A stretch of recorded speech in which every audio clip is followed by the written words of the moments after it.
तो दोस्तों ब्रिटेन की तरफ से आ रही है बहुत बड़ी खुशखबरी और किस प्रकार से ब्रिटेन भारतीय नौसेना के लिए अपनी तकनीक देने को हो गया है तैयार। और अब इस कारण से भारत नौसेना के क्षेत्र में आत्मनिर्भर बन पाएगा और जितने भी कंपोनेंट हमको आवश्यकता पड़ती है वो भारत खुद के दम पर ही बना पाएगा। तो चलिए इस वीडियो को स्टार्ट करते हैं और जानते हैं इस बारे में विस्तार से। तो दोस्तों जैसा कि आप सभी जानते हो कि फिलहाल में भारत अभी हर क्षेत्र के अंतर्गत आत्मनिर्भर नहीं बन पाया है और अभी भी कई सारे ऐसे क्षेत्र हैं जिसके लिए भारत को विदेशों से मदद की आवश्यकता पड़ती है। और दोस्तों ऐसा ही एक क्षेत्र है इंडियन नेवी के अंतर्गत डिस्ट्रॉयर और फ्रिगेट के लिए इंटीग्रेटेड प्रोपल्शन सिस्टम का। और दोस्तों यह वही तकनीक है जिसके माध्यम से भारत के डिस्ट्रॉयर शिप और जो फ्रिगेट वगैरह होते हैं, इसके अलावा एयरक्राफ्ट कैरियर, वो सभी चल पाते हैं समुद्र के अंदर। और हमारे लिए सबसे बड़ी बुरी बात यह है कि हम इन इलेक्ट्रॉनिक प्रोपल्शन सिस्टम को बनाने के क्षेत्र में आत्मनिर्भर नहीं बन पाए हैं और भारत अपने डिस्ट्रॉयर शिप और एयरक्राफ्ट कैरियर के लिए इंटीग्रेटेड प्रोपल्शन सिस्टम को कई सारे विदेशों से एक्सपोर्ट करता था, जिसमें भारत सबसे ज्यादा यूक्रेन के ऊपर निर्भर था।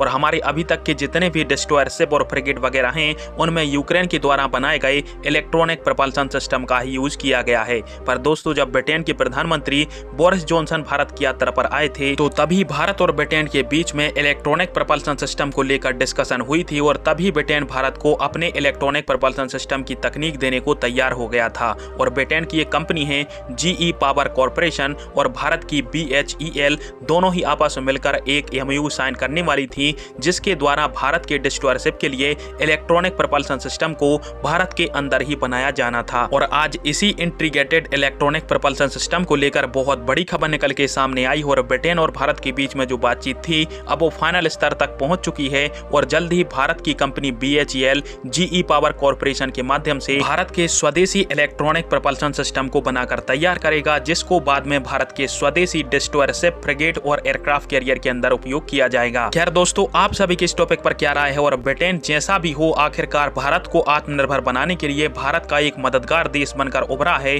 इसके ऊपर आप सभी की क्या राय है कमेंट बॉक्स में अपनी राय दीजिएगा। वीडियो देखने के लिए धन्यवाद। जय हिंद, वंदे मातरम।